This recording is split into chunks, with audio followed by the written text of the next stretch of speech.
All right, so we're here with Robert from Rooney. What's going on, man? How are you? Good, you? Do you think it's working? Yes, it is. Okay, good. You got the levels going and everything. So we're here at Webster Hall. You ever been here before? Or? Yeah. We played Webster Hall in 2009. And I played when I put out a solo record and I toured here and I played 2 shows downstairs at the studio. So I like it's cool that there's a bunch of venues in one building. Yeah. I didn't really know that was the case, but it's cool. Yeah, and there's I think they have different styles of music at the same time too. Downstairs you'll have rock and metal, and up here you'll have more indie.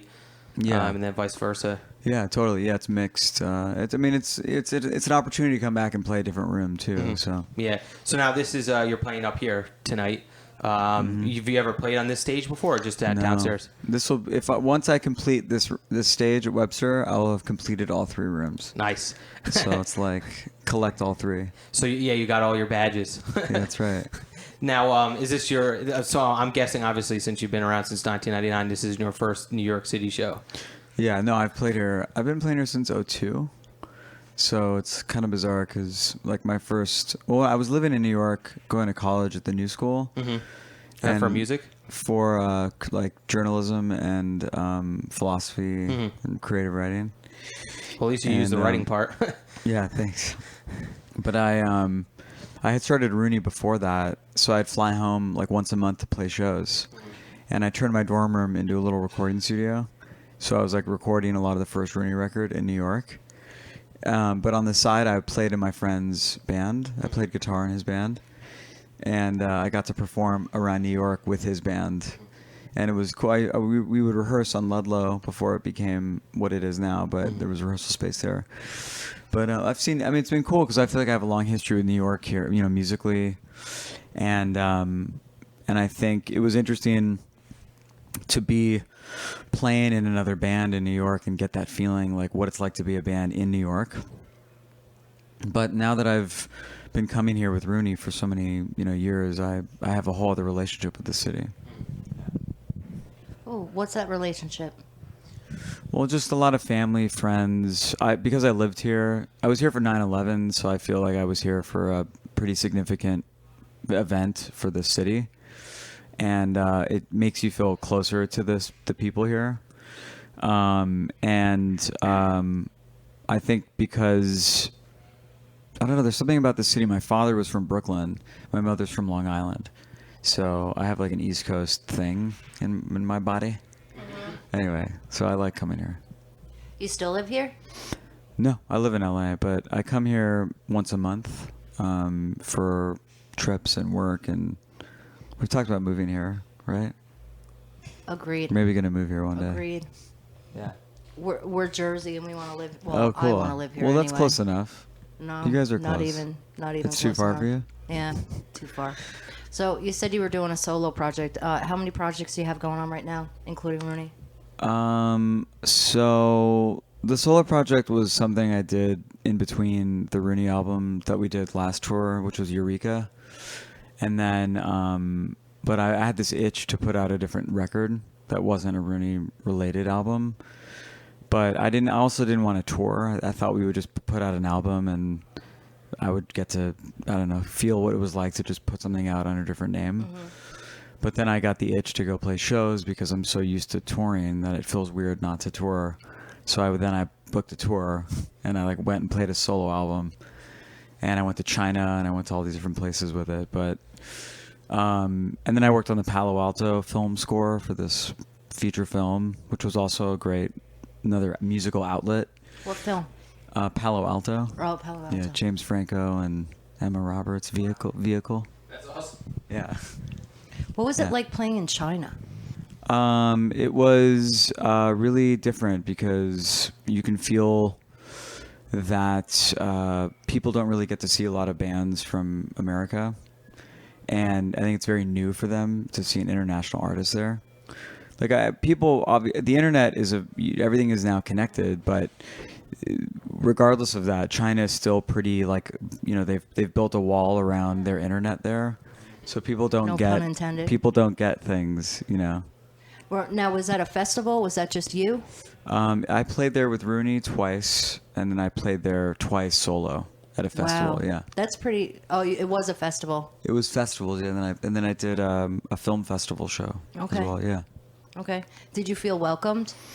Yeah. No, there was. I met one of my good friends there, who's now we work a lot together now. But yeah, I mean, I think people there, the fans who were at the show that you do signing and stuff, they were all like super excited and supportive and just wanted more music. Okay. But it's hard to go back. You can't. It's not easy just to go to China all the time and play a it's show. not. Yeah. Yeah. Okay, so besides China, have you played Europe, anywhere like that? Yeah. Toured around Western Europe and Japan. Wow. So you've been around the world. 17 years. You're not sitting on your ass the whole time. Good deal. Yes. So now you said that you're moving back, or you wanted to move back from LA. Is that how is the scene out there? Do you feel like, because it's like if you're a musician in New Jersey, you're like, that's like a dream to move to LA. So I guess going from LA to New York City is not really that big of a deal. But what would be the reason for moving back to New York City? Just because family, you said? Yeah. Well, I think New York is a different flavor, and I think I grew up in LA, so I love the city and I'm connected to it, but I don't ever feel like I have to be in LA full time. Mm-hmm. And I have a studio there though, which is like a great, a great tool to have, a recording studio. But New York is it's a whole different lifestyle here, so I think it's changed a lot too. I mean, I watched it change. I was living here 15 years ago, so like I've seen real estate prices become ridiculous and a lot of places get developed in a new way. So, but I have this tie to it that I feel really comfortable here. And I just like walking around. I like seeing people. I like feeling connected. Yeah, that's one reason why we like coming to the city, just because it just feels like anywhere you want to go, you can just walk to it. Where, like, for us, it's like, oh, you want to go here, it's 45 minutes. Yeah. And then it's funny you talk about the way that they're building it up, because I have some friends that have moved out to like Colorado, for instance. One of them in particular was like, oh, it was cheap, and he moved out because there are just so many people are like moving out there, and they're like building it up crazy that the prices are just going up. Yeah, it's happening around a lot of cities. So where do you get your inspiration when you write? What do you write about? Well, I just kind of start writing songs, and then I start writing ideas. So like basically I'll pick up a guitar and maybe something will hit me, and then I'll record a little memo of it, and then I'll go back when I'm in the studio and recall all those memos. Okay. And then pick the ones that stand out to me and then try to finish them. So it's spontaneous. I don't like clock in and be like, today's song day, you know what I mean? But I also at the same time like having a little bit of structure, like some discipline to go write music. So your lyrics. Mm-hmm. What about them? Well, what's interesting about songwriting is I think if I'm writing by myself, I just start letting the flow, like you start letting words come out and they match up with melody and chords. So like if you write a certain song, like I could play you a certain chord and it would make you feel something. You could describe it. You'd be like, oh, I feel scared right now. Like, you know what I mean? Not everybody can do that. Well, a chord, every chord has a different like feeling. So like a certain chord certain music that I'm writing might tell me what lyrics need to complement this. So sometimes they just like come out of you in this weird, spooky way. But that's a huge talent. Oh, thanks. And I'm sure you realize that, but that does not happen for people. Like people just sit there, they have no idea what to do. Yeah. For you to not only write your music, but also write your lyrics and get them to meet up like that. Yeah, we hardly ever hear that. That's like an incredible talent. Thank you. So, do you have any big? Who influenced you, if anybody? I don't know if any one person. This is a trick question, by the way. Well, it's a dense question, but like I think there's just a lot of. I'm just influenced by music just listening to music, listening to really great I like older rock and roll. I like early pop, 50s, 60s pop. I think I'm drawn to songwriters because I like well-crafted songs. Like I'm just into songs. And I think when you have a good song when you can record it a zillion different ways and it still sounds like that song, You can interpret it in a whole other way, but it still carries through. Right. And I find a lot of music today is heavily all about production and less about like traditional songwriting. And that's not a problem, but I just think that we're in a very production-driven like time of music right now. But when you strip it all back, there's like a song there. If you take that one sound away from that song, it's not going to work. You know what I mean? That's the difference between. Right. Now here's a question. It was a trick question. First of all, I'm going to ask you, do you get offended when people tell you remind them of someone else? No, because I don't know if music, there's been a lot of music out there, so something's going to remind someone of something. Because I'm going to tell you right now, I'm going to speak my mind. You remind me of Jim Morrison. Oh, cool. Like you are a 2016 Jim Morrison. Like it's actually it's scary. It's kind of eerie how much you remind me of him. Thank you very much. Because he was very I'm sure. I love Jim. I'm a huge. Obviously, who doesn't love Jim Morrison? Yeah. But I mean, you're extremely. That's a talent. Thank that's you very a huge much. talent. Thanks a lot. Yeah, I've seen a lot that you like kind of sound like the Beatles and Queen. Just going back to answer her question, I mean, if someone said you sounded like Queen, they're a huge band, why wouldn't you want to sound like them? And obviously, every chord progression has been written before. It's like how you put your flavor to it. So if it sounds like Queen, as long as it's not like this is a Queen song, then you're good. So now you've toured with bands like Weezer, Audioslave. How does it feel like to be touring? Like, I mean, for Weezer, that's like for our generation, that's like a huge band of that style. How does it feel to like tour with a band like that?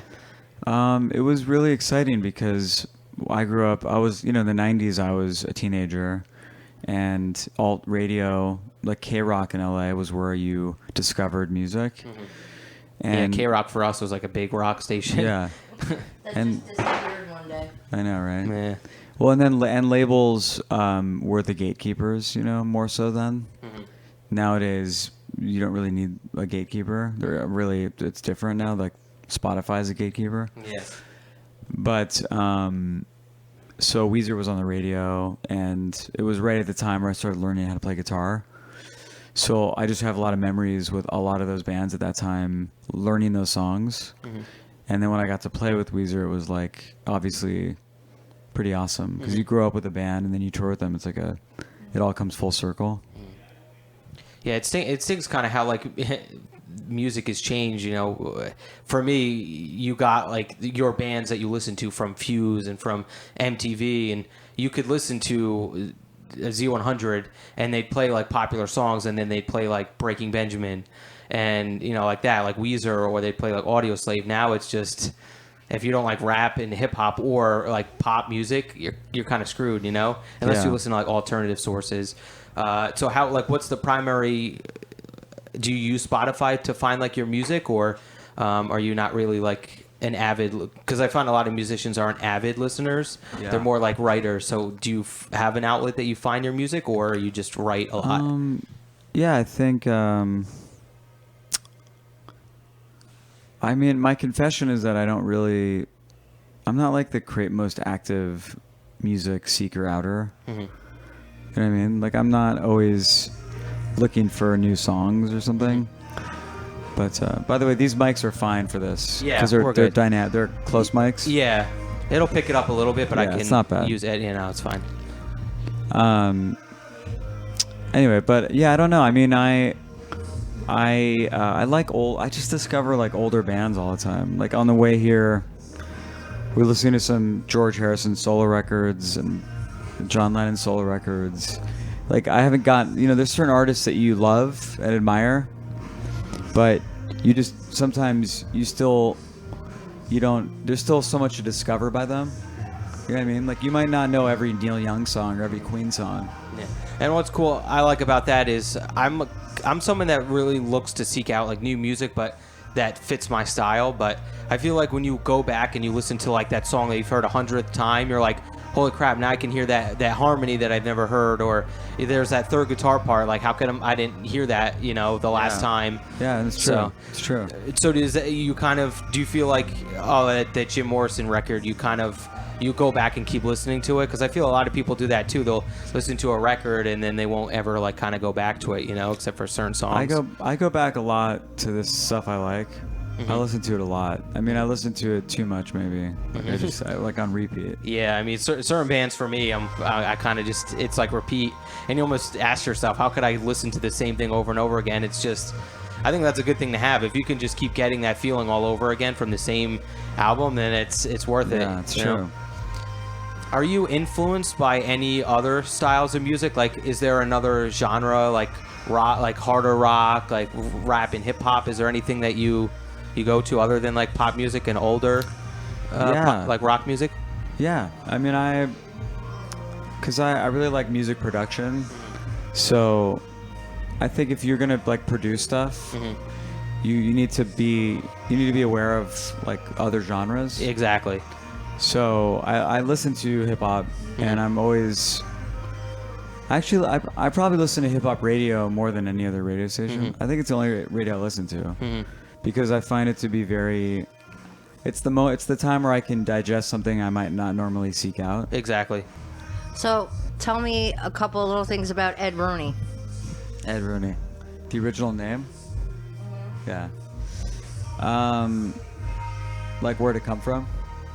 Well, the movie, all that, like movie, all that, like who's? Yeah. Was that you? Was that one of the band members? No. Well, we booked a show in LA. And we needed a name because it was good to play under a name. And I watched Ferris Bueller's Day Off like randomly one day, and I just threw out the name Ed Rooney, Really? and it just like stuck. So we just like kept it. That's cool. That's and then really cool. The drummer, the first Rooney drummer, his name was Ed. His name was Teddy, but his name was Edward. So when he quit the band, we dropped the Ed. Yeah. Just became Rooney. Okay. Yeah. Okay. So now this is you're gonna be working on your 4th album, right? The next one? Yeah. 5th album. Oh, it's 5th. Sorry. That's okay. Now is that in the works? What's going on with that? Well, the Washed Away just came out, so that's the 4th record. Yeah, I gotta like. Next year, I'd probably start writing more songs for the next album. But I'm wondering if albums are even the way to do it anymore. Because I mean, I'm a purist, but I just think putting songs out and then putting them together in an album, like after, like spacing them out and then collect in an album. Right. Because sometimes if you put an album out today, people's attention spans are so short that I don't think they really spend the time to hear every song. So if they're only hearing 4 songs, why don't I just put out a 5-song EP twice a year? I mean, and I know you have to do what you have to do. I mean, number one, first and foremost, you got to eat. And if you're going to put time and energy into something, you're not going to have time and energy to put into, like, so to speak, a 9 to 5. But, for somebody like you, specifically just sitting here for the couple of minutes that we've been talking, do you think it would be important to try to break that mold? Because today is all about 99-cent iTunes downloads, and it's gotten away from that. Do you remember as a kid you went to Sam Goody and you bought that CD and you couldn't wait to listen to it start to finish, to know every lyric, every song, everything? And I think that magic is gone. I agree with you there. But do you feel like you'd be a type of person to break that mold? Without starving, by the way. Break the mold of bringing it back? Yeah. Well, I mean, I made a CD for Washed Away. It's a physical CD, but if no one buys the CD, then yeah, and you have to eat. The audience tells me what they want. I mean, you have to follow, the behavior of your audience. Yeah. But I'm not doing anything differently. I'm making music. We're distributing it. If people don't buy it, then Yeah. it's saying something. Yeah, You know what I that's mean? true. True. I don't want to waste plastic. I want to make Exactly. junk out there. Yeah, I don't know. I think it might actually be a good thing to do, like you said, just put out a 3-song EP and just keep putting a 5-song EP out there. Do you think it's like, how would that work? Do you think it would be worth it if you put like, this year, 2017, you put out a 3-song EP, and then 2018 you put out a 3-song EP? Do you think that would work? I don't know. I mean, I think it would work. I just think that people are still used to the idea of an album as well. Like, though the new album's out. Yeah. If you say EP, they might be like, maybe I'll listen to it, but it's not a full album, Yeah, exactly. Because I think a lot of people, when you see EP, especially for me, it's like, all right, that one single that they put out, and then maybe an acoustic song, or like, a song that's not going to make it on the album. So I think maybe EP kind of has like a tarnished name a little bit compared to like an album where it's... Yeah, I know. It's weird. I mean, maybe it'll change. Maybe we're still going through a transition or something, but I think that... I mean, it's really just about a good song, because even if your album's good or it's not good, if you have one song that connects with people are gonna check your band out. Sometimes people will go see a band just for that one song, So I'm more focused on trying to make sure I have like really good songs, like something's gonna poke through.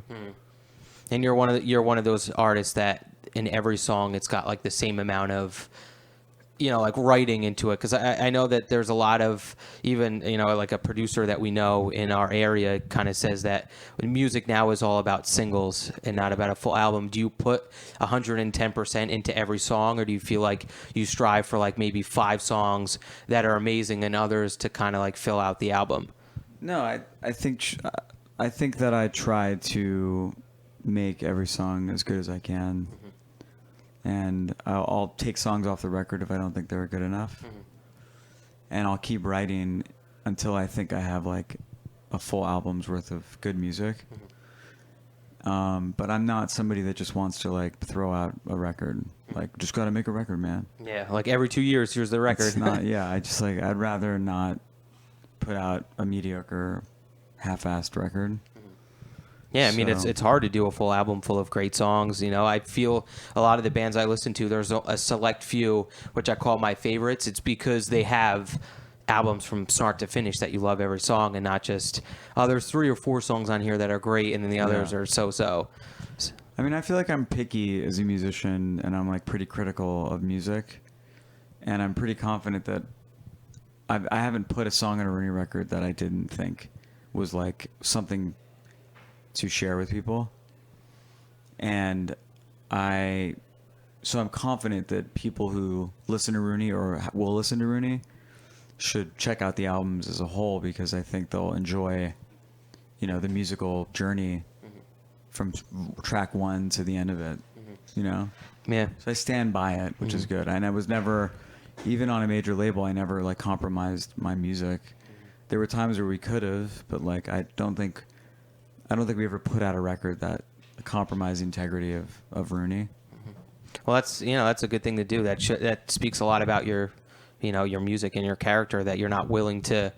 I mean, obviously you'd be willing to change it if it's for the better, but that you're not willing to change it just to make a few extra bucks or to sell out, like everyone likes to use that term. But it's a great thing. Do you feel that with the new album, the one that came out in 2016, Washed Away, that's the title, right? Do you feel like you tried to do anything different on that album style-wise, or? I think for Washed Away, I really didn't know I was going to start making a Rooney record, but I just started recording with some friends of mine, and I really liked the sound that we were creating, and it seemed like it was Rooney, like appropriate to be like a Rooney project, a Rooney record. And it had been like 5 years of like taking a break from Rooney, so I was making other music that I didn't feel was like maybe would fit on a Rooney record. And I think to me that's a good thing, because I think there's a sound to this project, and there are songs that I think are fit into this project. It's like if you had a TV show series, and you establish characters and the look of the show, and you want to keep it like cohesive with like the identity of the show. I think a band has that thing too. So I've always admired bands that like have an identity or a sound. You know what I mean? Well, yeah, you're not gonna have a horror show and go into like a comedy. You know, you're not going to change that. That's a good thing. And yeah, I love those bands that keep the integrity. And if this is Rooney and you come out with a new album and someone hears your song come up and they can't tell it's you, what's the point? You know? Yeah. Sure. So actually, we just wanted to ask about. This is actually a fan question from Chelsea. I might pronounce this wrong. Looks like God. Your dream bands that you would want to play a show with. So if there was any band out there that you could say, I want to play with this band and tour with this band, who would it be? I would say living or dead. Living or alive. Doesn't matter. Dead or alive. I would, whichever. It could be both. Well, I like Tame Impala a lot. I like this artist named Neon Indian. I like Washed Out. Those are like bands that are around today that I'll put on. There's a band called Sid Arthur that I really like. And then obviously it'd be fun to play with like The Who or Oasis or the Beatles. I'm a big fan of Blur. I love Blur. Yeah, I mean, if you played with the Beatles, I mean, even if you're a metal band, obviously that's a huge band to play with. Rooney did play at like a charity show one time, and Ringo came on stage and like sang at With the your end band? with us. That's amazing. And it was like a sing along, like hey, it was like the farewell song, and it was like everyone's like sharing on it. It was so surreal. It was crazy. But ELO is like my hero band, so to play with ELO would be crazy. Sarah, do you have any last questions? No, you're good? All right, so I'm going to end with a funny one. You don't have to answer it seriously or anything like that. Who would you vote for, Trump or Hillary? I mean, you could say neither. I'm gonna answer that for you. when is this gonna go out? This probably I would say within the next 2 weeks. 2 weeks, so it'll be after the election. Yeah, So my because we have answer some doesn't interviews matter. we're going to be putting up. Then I won't be influencing anyone. I'll just say this. I think, okay, first of all, I think people need to vote. Yeah, definitely. It's a huge thing. And I think it's crazy not to, like, use your right to vote. It's kind of crazy. Yeah. And it's crazy because I know most Americans have strong opinions about our country. Like, they'll bitch about stuff. Yeah. So if you're going to complain and you don't vote, There's no point. this is just completely, it's just being a hypocrite. Exactly. So it's like, if you're going to have a strong opinion, then use your opinion for something. Definitely. And learn. I think it's important. I mean, I try to read a lot of news articles every day, or I read a lot about candidates or policy. It's going to be so loud in this room. And I think that I think it's important to have, I mean, this is the United States president we're talking about. Yeah. I mean, of course, there's like a lot of branches of power, and there's a lot of cooks in the kitchen when it comes to policy. Definitely. But like, this is the face of the country. They go around the world and shake hands with other leaders, and they're like America. And I think we need a leader who has experience in the job. I watched a video today of a young girl who's training, who's like 12 years old, whose father's an astronaut, and she's training to go to Mars, and it's a one-way mission possibly. And she's learning 5 languages, like math. She's in all the tests. Like, I'll show you the video. It's super touching. Crazy. But it made me think that like, this is a United States young girl who's learning how to be an astronaut. And the person who's the president is going to be a person who's deciding who's going, like the policy, that the money that's going into that program for space exploration. But if you have to be that qualified to travel as a representative of this country to push science further, and why shouldn't you be just as experienced if you're going to run this country? Yeah, and don't you think it should be someone like that? Someone that has been training their whole life to be a president. Exactly. That's my Makes feeling. perfect sense. Yeah. So I hope that all of our leaders from every branch of power is somebody that's adapting to the new times we're living in. All right, and this is the last question. So vote for Hillary. So we like to end the interview with a song of yours to lead it out. Which song would you cool. prefer? Well, so I recently directed a film called Dreamland, and it's coming out in 2 weeks. It's coming out on 11/11, and I wrote the music for it, and there's some Rooney songs in the movie. So I wrote a song, and I put it out as Rooney. And I wrote it for Dreamland, the movie, and the song's called "Sad But True." It's Sad like a But True. slow song, And that's the last one off the album, right? Yeah, and there's a soundtrack coming out in 2 weeks for Dreamland as well. So it'll be on that as well. Great. Yeah. So last plugs. Where can people find your music, and where can people watch Dreamland? So I'm Robert from Rooney. I'm from LA. Rooney's on the internet. You can just Google ROONEY or go on Spotify or iTunes.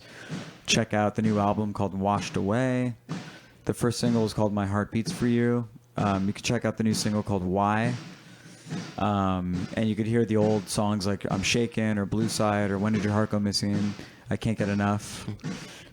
Different singles we've had, but we'll be touring. And it feels good to be back touring as Rooney. All right, great. Thanks. And then here we go. It's Sad But True.